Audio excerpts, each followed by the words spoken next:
Innal hamdalillah, segala puji bagi Allah Subhanahu wa taala. Nahmaduhu wa nasta'inuhu wa nastaghfiruh. Hanya kepadanya kita selalu memuji, meminta pertolongan serta bertaubat dari dosa-dosa kita. Wa na'udzu billahi min syururi anfusina. Dan hanya kepada Allah pula kita meminta agar dijauhkan dari keburukan-keburukan diri kita. Wa min sayyiati a'malina, dan dari segala dosa yang pernah kita lakukan. May yahdihillahu fala mudhillalah. Barang siapa yang telah Allah berikan petunjuk maka tidak akan pernah sesat selamanya. Wa may yudlilhu fala hadiyalah. Dan barang siapa yang telah Allah sesatkan maka tidak akan mendapatkan petunjuk selamanya.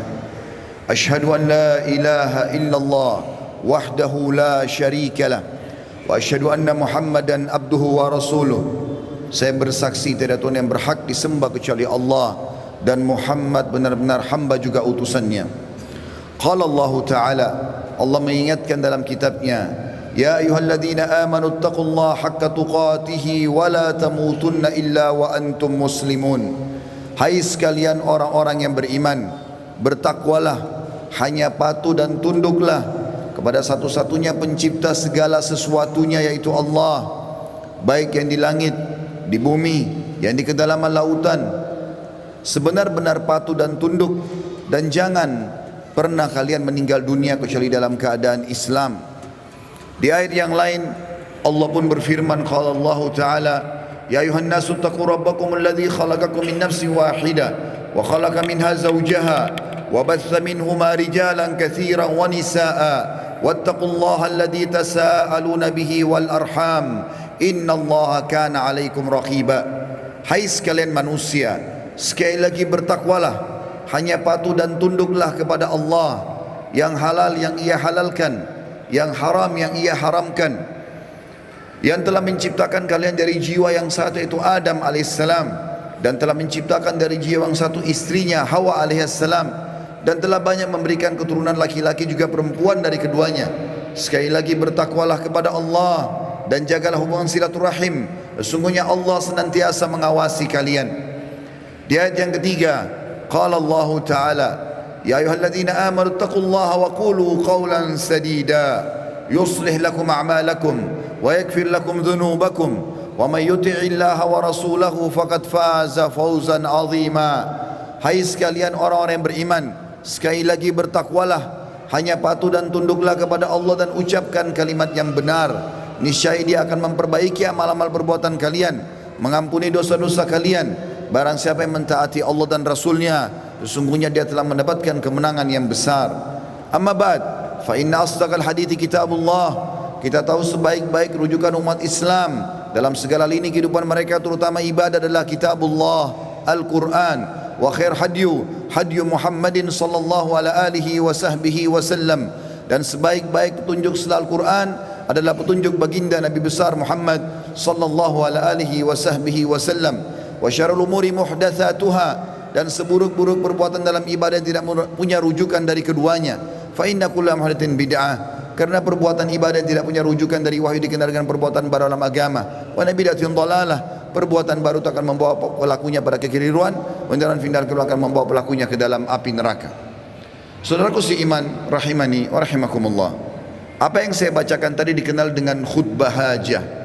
Baginda Nabi besar Muhammad sallallahu alaihi wasallam tidak pernah menemukan momen-momen penting, di antaranya khutbah Jumat, dua khutbah hari raya Idul Fitri dan Idul Adha, juga pada saat akan mengirim pasukan, atau dalam momen-momen yang lainnya pun, kecuali beliau selalu mengingatkan umat Islam agar memahami tiga ayat pentingnya patuh dan tunduk kepada Allah yang sudah saya bacakan tadi, dan juga bagaimana mereka dalam ibadah kembali kepada wahyu Al-Quran dan Sunnah. Kesempatan ini teman-teman sekalian, saya akan menyampaikan sebuah judul, Wahai Muslim, kematian sedang mengejarmu. Ada satu fenomena teman-teman sekalian yang kita semua bisa lihat di depan mata kita, yaitu masalah kematian. Risalah ini akan kami sampaikan kepada orang yang sehat dan sakit, orang yang kaya dan juga miskin, para pemimpin dan masyarakat, orang cerdas dan juga orang yang bodoh, laki-laki dan perempuan, anak kecil ataupun orang dewasa. Ingatlah saudaraku, kita akan mengakhiri kehidupan dunia ini. Ada batas waktu di mana kita semua akan meninggalkannya. Semua yang kita kumpulkan dari rumah yang mewah, kendaraan yang kita banggakan, pasangan hidup, apa saja dari pakaian, bahkan perlengkapan dan pernak-pernik kehidupan ini, semuanya akan ditinggal. Pasti kita akan meninggalkannya.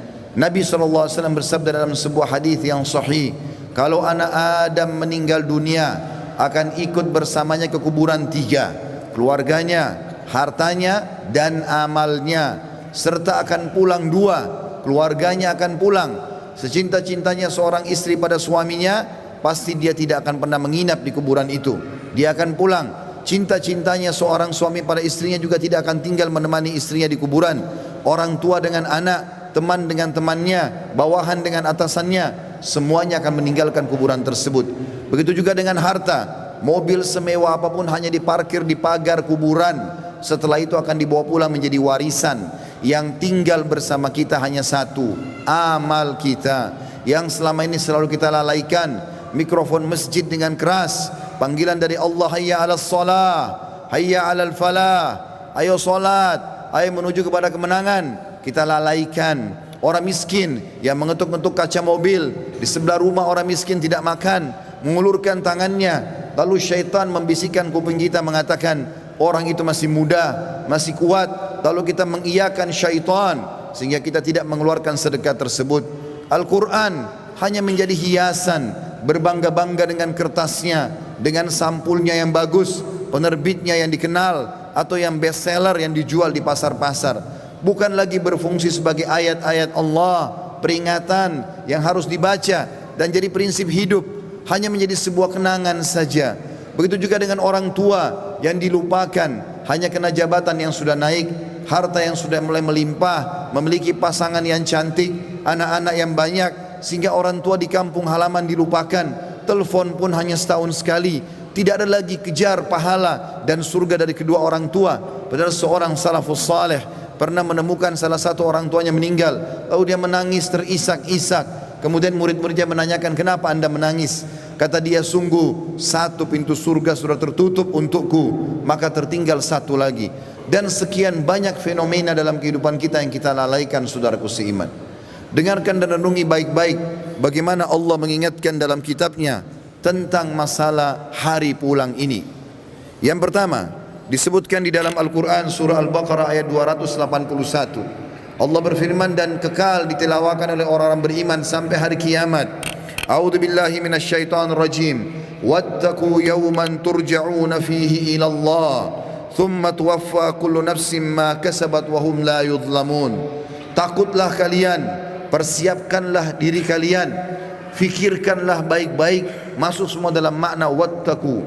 Hati-hatilah kalian dengan hari di mana kalian akan dikembalikan kepada Allah. Kemudian setiap jiwa akan diberikan balasan dan laporan dari amal-amalnya, baik ataupun buruk, dan mereka tidak akan dizalimi sedikit pun. Kalau hari ini teman-teman kita melihat seseorang kerabat kita, teman sejawat kita, partner bisnis kita dibungkus dengan kain kafan dan meninggal, dan kita mengantar ke kuburan sebagaimana mungkin itu sudah pernah kita lakukan, maka satu waktu nanti kita yang akan diantar. Teman-teman sekalian masih malas sholat, sholatlah teman-teman sebelum anda disolati oleh orang-orang. Banyak orang meninggalkan saf pertama masjid, padahal itu keutamanya sangat besar, tapi dia menunggu dia akan disolati di saf pertama pada saat meninggal dunia. Ini kerugian, penyesalan akan datang terakhir, saudaraku seiman. Dalam ayat lain Allah berfirman dalam surah Al-Baqarah ayat 48, A'udzu billahi minasyaitonir rajim. Wattaqu yawman la tajzi nafsun an nafsin syai'a wa la yaqbalu minha syafa'atun wa la yu'khadhu minha 'adlun wa la hum yunsarun.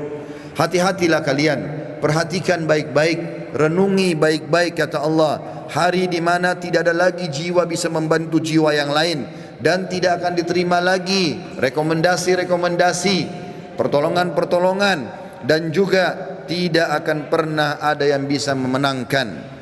Di dalam ayat yang lain juga Allah mengingatkan surah Luqman, surah nomor 31 dalam Al-Quran ayat 33. A'udzu billahi minasyaitonir rajim. Ya ayyuhan nas, ya ayyuhan nas ittaqu rabbakum wakhshaw yawman la yajzi walidun an waladihi wala mauludun huwa jazin an walidihi syai'a inna wa'dallahi haqq fala taghurrannakumul hayatud dunya wala yaghurrannakum billahil garur. Artinya, hai sekalian manusia, wahai manusia, Allah panggil, dan saya ingatkan lagi di atas mimbar ini, Allah memanggil semua kita tanpa mengenal sukunya, bangsanya, jabatannya, status sosialnya, ataupun laki-laki dan perempuan, muda ataupun tua. Allah mengatakan, wahai manusia, takutlah kalian kepada Tuhan kalian dan khawatirlah terhadap hari di mana tidak akan ada lagi pertolongan, tidak ada orang tua bisa menolong anaknya, dan tidak lagi anak-anak bisa menolong orang tuanya. Sesungguhnya janji Allah pasti benar. Jangan kehidupan dunia melalaikan kalian, dan jangan sampai kalian terlalaikan. Allah Subhanahu wa taala mengingatkan di ayat yang lain, surah Al-Muzammil, surah nomor 39 ayat 17 sampai 19.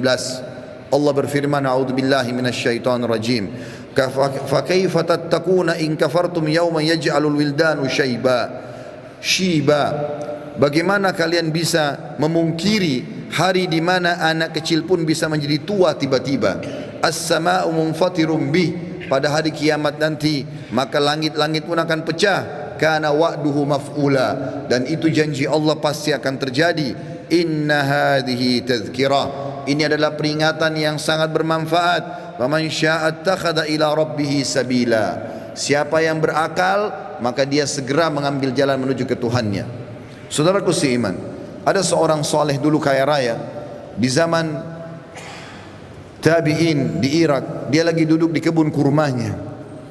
Orang ini kebetulan sering ibadah, rajin sekali ibadah. Satu waktu dia pernah lalai beribadah. Ada beberapa waktu dari amal-amal sunnah yang dia tinggalkan, bukan amal wajib.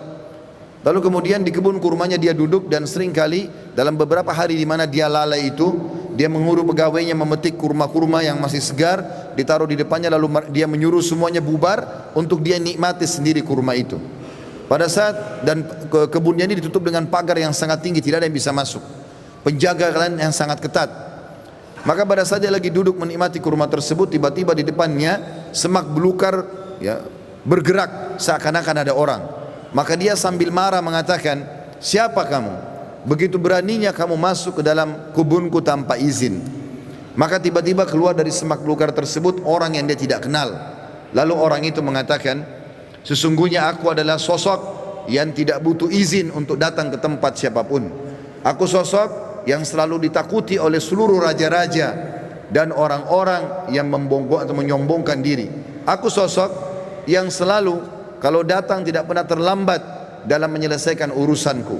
Maka tiba-tiba orang soleh dan kaya ini menundukkan matanya yang tadinya melotot karena merasa marah, tiba-tiba dia ketakutan. Lalu dia mengucapkan kalimat, apakah Allah masih memberikan aku kesempatan untuk kembali? Maka dia pun, orang itu pun mengatakan, masih ada beberapa waktu untukmu, maka bertaubatlah. Tiba-tiba orang itu menangis, kemudian dia angkat kepalanya, orang yang tadi menyampaikan berita itu sudah hilang.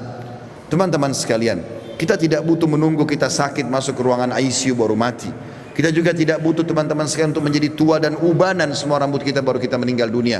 Kita tidak butuh tiba-tiba teman-teman stroke ataupun tubuh kita melemah atau kulit kita keriput baru kita meninggal dunia. Berapa banyak anak kecil yang masih muda pada saat ajalnya datang semuanya meninggal dunia. Mati fenomena yang tidak bisa kita menghindar darinya. Perhatikan baik-baik, Allah berfirman di dalam surah Al-Imran, surah nomor 3 ayat 185. A'udzu billahi minasyaitonir rajim. Kullu nafsin dha'iqatul maut wa innama tuwaffawna ujurakum yawmal qiyamah. Faman zuhziha 'anil nari wa udkhilal jannata faqad faz. Wa mal hayatud dunya illa mata'ul gurur. Semua yang bernyawa pasti merasakan kematian, dan mati adalah terlepasnya ruh dari jasad seseorang dan pindahnya dia ke alam abadi akhirat sana. Dan setiap jiwa akan diberikan balasan pada hari kiamat sesuai dengan amalnya. Maka siapa yang bisa diselamatkan pada hari kiamat dari api neraka, kemudian masuk ke dalam surga, sungguh dia telah beruntung. Ketahuilah, kehidupan dunia hanyalah kehidupan yang menipu belaka. Di dalam ayat lain, Allah mengingatkan juga dalam surah Al-Anbiya, wahai para olahragawan yang merasa badannya berotot, kuat, segar, atau orang-orang yang menjaga kesehatannya dengan vitamin yang mahal, tidak akan bermanfaat pada saat ajal datang. Wahai orang-orang yang merasa hartanya banyak, orang yang selalu memerintahkan banyak pegawainya, sadarlah teman-teman sekalian bahwasanya itu hanya sebentar. Semua ada pertanggungjawabannya. Allah mengingatkan dalam surah Al-Anbiya, surah nomor 21 ayat 35. A'udzu billahi minasyaitonir rajim. Kullu nafsin dha'iqatul maut wa nabluukum bisyarri wal khairi fitnah wa ilaina turja'un. Semua yang bernyawa pasti akan mati dan kami menguji kalian dengan kebaikan dan keburukan sebagai fitnah, maka kalian harus tahu kalian akan dikembalikan kepada kami. Maksudnya kata ulama tafsir, kebaikan adalah dengan jabatan, dengan harta, dengan kelebihan paras wajah, fisik, pasangan hidup, keturunan yang banyak. Itu cobaan dari Allah subhanahu wa ta'ala. Bersyukur tidak, digunakan dalam ketaatan kepada Allah atau tidak, dia tunggangi enggak itu untuk panen pahala yang besar pada hari kiamat. Begitu juga kami uji kalian dengan keburukan. Keburukan juga datangnya penyakit, gangguan orang, semua melalui itu. Bersabar tidak, sehingga akhirnya mendapatkan pahala yang maksimal pada hari kiamat. Di dalam ayat lain surah Al-Ankabut, surah nomor 29 ayat 57 juga Allah berfirman, A'udzu billahi minasyaitonir rajim. Kullu nafsin dha'iqatul maut, thumma ilaina turja'un. Semua yang bernyawa pasti akan mati. Sekuat apapun dia, sehebat apapun dia sembunyikan dirinya dalam sebuah bangunan yang besar, pasti dia akan mati dan akan dikembalikan kepada kami. Di dalam ayat lain Allah lebih jelas lagi menekankan masalah itu dalam surah An-Nisa. A'udzu billahi minasyaitonir rajim. Ainama takunu yudrikumul maut walau kuntum fi burujim musyayyadah. Dimanapun kalian sembunyi, pasti mati akan datang kepada kalian, walaupun kalian sembunyi di dalam bangunan yang sangat kokoh. Dan terakhir ayatnya adalah Allah SWT mengingatkan dalam surah Jum'ah, ayat yang sudah sangat masyhur, surah nomor 62 ayat 8. A'udzu billahi minasyaitonir rajim. Qul innal mauta alladzi tafirruna minhu fa innahu mulaqikum. Tsumma turadduna ila alimil ghaibi wasyahadati fayunabbiukum bima kuntum ta'malun.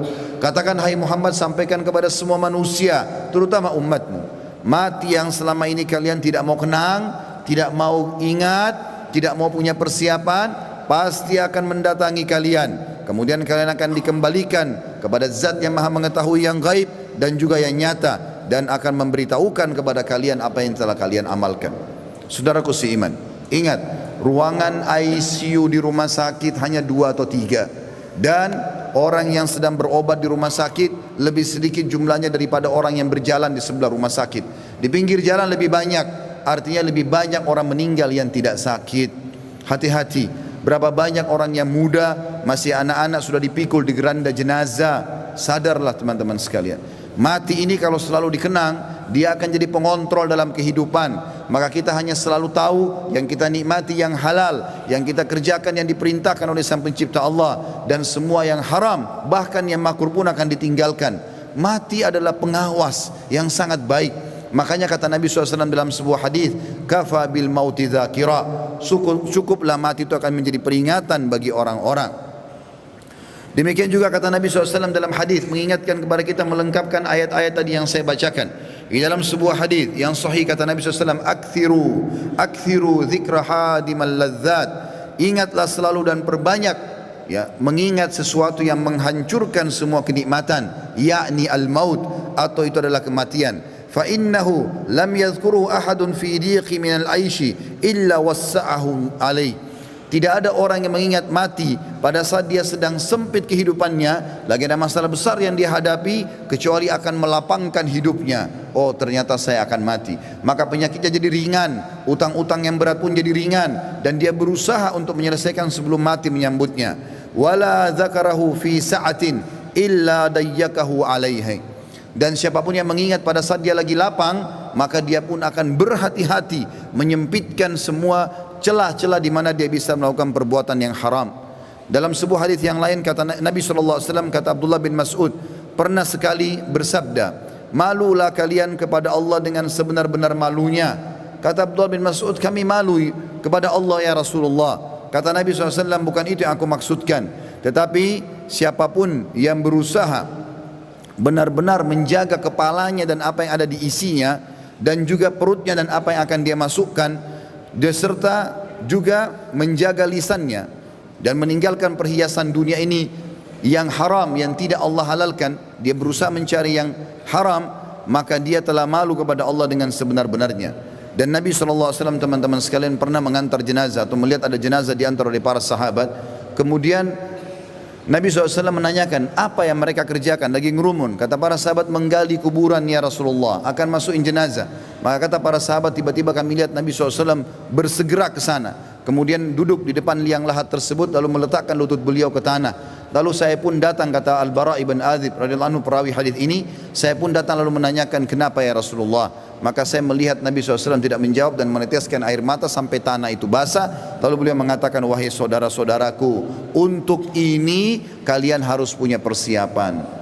Hasan Basri rahimahullah, seorang ulama tabi'in, pernah mengantar jenazah, lalu dia berzikir. Sambil berzikir, ada seorang anak muda di sebelahnya bertanya kepadanya, lagi ngantar jenazah, wahai imam, kalau imam itu kita kiai sekarang, wahai imam, kenapa anda berzikir?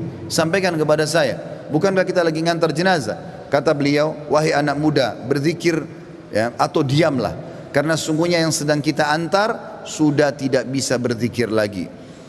Juga Uwais Al-Qarni pernah berkata, wahai penduduk Kufa, salah satu tabi'in yang masyhur, yang kata Nabi SAW, afdal tabi'in adalah Uwais Al-Qarni, seorang yang sangat saleh dan berbakti pada ibunya. Dia mengatakan, wahai penduduk Kufa, kota yang dia meninggal di sana, sesungguhnya kalau kamu sedang tidur, kamu sedang berbantalkan kematian. Oleh karena itu, kalau kamu masih sempat bangun, maka ketahuilah kau satu waktu tidak akan bangun lagi. Begitu juga dengan Al-Lubaydi. Al-Lubaydi ini seorang tabi'in yang menyeriwayatkan tentang Abu Ishaq rahimahumullah. Dia mengatakan, aku selalu melihat Abu Ishaq mengeluarkan dari kantongnya sekertas-kertas, selalu membaca, setiap habis sholat dibaca sama dia. Saya tidak pernah nanya selama hidupnya, dan pada saat dia meninggal, saya pun mendapatkan kertas itu di kantongnya, lalu saya membaca. Ternyata isinya adalah, wahai Abu Ishaq, perbaguslah amalanmu, sesungguhnya ajalmu telah dekat. Wahai Abu Ishaq, perbaguslah amalmu, sesungguhnya ajalmu sudah dekat. Saudaraku seiman, sebagai penutup dalam khutbah ini bukan bermaksud menakut-nakuti, tetapi kita harus sadar sebagai seorang muslim, salah satu rukun iman kita iman kepada hari kiamat, rukun iman yang kelima, dan rentetannya adalah mengetahui kematian akan datang, mengetahui adanya alam barzah, dan juga kita tahu akan ada pembangkitan hari kiamat dan ditimbang amal baik dan amal buruk, serta juga akan ada surga dan neraka. Ini penentuan terbaiknya adalah pada saat sekarang kita masih hidup. Jangan terus-menerus lalai. Cukuplah yang telah berlalu. Kata para ulama, kalau yang berlalu adalah kebaikan, bersyukurlah dari amal soleh. Kalau perbuatan buruk, maka bertaubatlah. Kalau seandainya yang sedang kamu lakukan, kalau kamu masih hidup hari ini, perbaikilah amalmu hari ini, dan hari esok kau hanya bisa membuat program. Oleh karena itu teman-teman sekalian, hati-hatilah dengan masalah-masalah seperti ini. Sebaiknya setiap muslim harus sadar, memperbanyak mendalamkan ilmu agama dan beramal saleh, serta bertobat dari dosa-dosanya. Aqulu qauli hadza, saya sudah mengucapkan perkataan ini, wa astaghfirullah li wa lakum, dan saya beristighfar kepada Allah dan mengajak jemaah istighfar kepada Allah. Innahu huwal ghafurur rahim, sesungguhnya dia maha menerima tobat hamba-hambanya dan juga maha pengasih.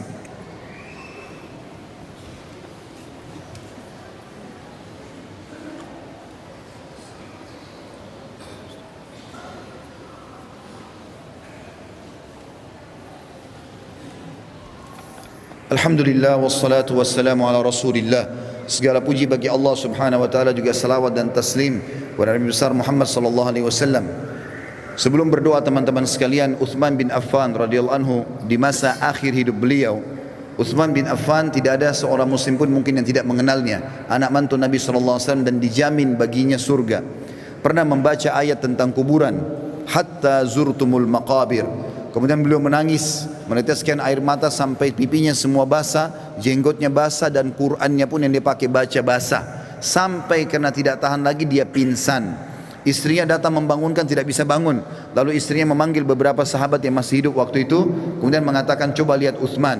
Mereka pun datang membangunkan, tidak bangun, sampai dipercikan air berulang kali, barulah Uthman bangun.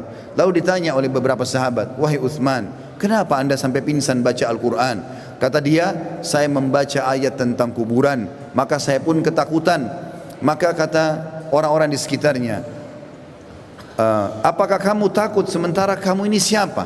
Anak mantu Nabi SAW, dapat jaminan surga, dan sudah banyak sekali hadis-hadis yang merupakan keutamaan kamu. Maka Uthman mengatakan, betul yang kalian ucapkan. Nabi SAW menjamin bagiku surga, tapi Nabi SAW tidak menjamin bagiku kuburan. Mungkin aku disiksa dulu, kemudian baru aku menuju ke sana. Oleh karena itu teman-teman sekalian, tidak ada jaminan bagi seseorang kalau dia akan selamat, dan yang akan menyelamatkan dia hanya diri dia sendiri. Makin ikhlas, makin banyak amal, maka makin selamatlah dia. Ada hadis Nabi SAW tentang hari Jumat, dua buah hadis yang memerintahkan kita untuk berdoa. Yang pertama teman-teman sekalian adalah hadis riwayat Imam Muslim. Kata Nabi SAW, hari Jumat ada waktu pasti diterima doa. Dan itu kata Nabi SAW, kejarlah pada saat imam atau khatib sedang duduk di khutbah kedua sampai diiqamahkan solat. Makanya semua khatib-khatib di mimbar kaum muslimin pasti berdoa di khutbah kedua, karena tahu itu waktu mustajab. Dalam hadis yang lain riwayat An-Nasa'i, kata Nabi SAW, Jumat 12 waktu, dari subuh sampai maghrib. Tidak ada seorang muslim yang berdoa di 12 waktu itu kecuali diijabah oleh Allah, dan perbanyak doa selepas asar sampai terbenam matahari. Maka jangan sia-siakan dua waktu ini. Sekarang kita hadirkan hati dan fikiran kita untuk berdoa kepada Allah Subhanahu wa taala, semoga Allah kabulkan. Dan sebentar selepas asar sampai menjelang maghrib, maka berdoalah dan sampaikan hajatmu hai saudaraku kepada Tuhanmu, karena Tuhanmu Maha Pengampun dan Maha penerima taubat hamba-hambanya. Alhamdulillahi Rabbil Alamin. Kami memuji-Mu ya Allah sebagaimana layak Kau dipuji sebagai pencipta. Kami tahu dan yakin Engkau sedang melihat kami kerana Engkau Maha melihat, mendengar kami kerana Engkau Maha mendengar, dan mengetahui semua niat dan gerak-gerik kami kerana Engkau Maha mengetahui. Kami tidak berkumpul di rumah-Mu ini ya Allah kecuali untuk menjalankan salah satu perintah-Mu. Maka terimalah amal ini dengan pahala yang sempurna. Ya Allah, terimalah seluruh amal-amal kami yang telah kami lakukan dari awal kami balik, semuanya dengan pahala yang sempurna. Begitu pula yang sedang kami kerjakan, begitu juga yang akan kami kerjakan sampai menjelang ajal datang nanti. Begitu juga dengan amal kedua orang tua kami dan seluruh kerabat kami. Ya Allah, ampunilah kami, kedua orang tua kami, seluruh kerabat kami, muslimin dan muslimat, mukminin dan mukminat, yang hidup dan juga yang sudah meninggal. Ya Allah, kami mohon kepadamu agar Engkau menjadikan negeri kami Indonesia negara yang aman, tentram, damai. Seluruh umat Islam di bawah naungan ukhuwah Islamiyah, diangkat perselisihan di antara mereka, dan dalam ibadah mereka kembali kepada wahyu Al-Quran dan Sunnah. Dan karuniakan kami ya Allah pemimpin muslim yang adil, yang kembali kepada Al-Quran dan Sunnah, meninggikan agamamu ya Allah, dan menyebarkan keadilan serta kemakmuran di tengah-tengah masyarakat. Lunasilah utang negeri ini, dan jadikanlah negeri kami negeri yang makmur, tentram, dan menjadi contoh bagi negara-negara yang lain.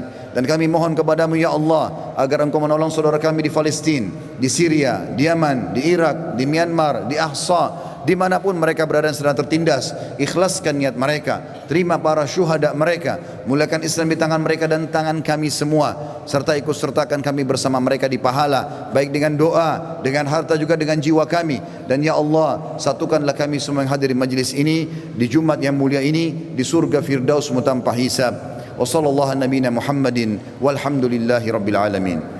Inna Allah ya'muru bil adli wal ihsan. Ketahuilah saudaraku seiman, Allah selalu menyuruh kita berbuat kebaikan dan keadilan. Wa yanha 'anil fahsya'i wal munkari wal baghi. Allah larang perbuatan mungkar, keji dan maksiat. Ya'idzukum la'allakum tadhakkarun. Itu peringatan dari Allah, jadikan sebagai pegangan hidup kalian. Fadhkurullahal azima yadhkurkum. Ingat selalu Allah, Allah akan ingat kepada kalian.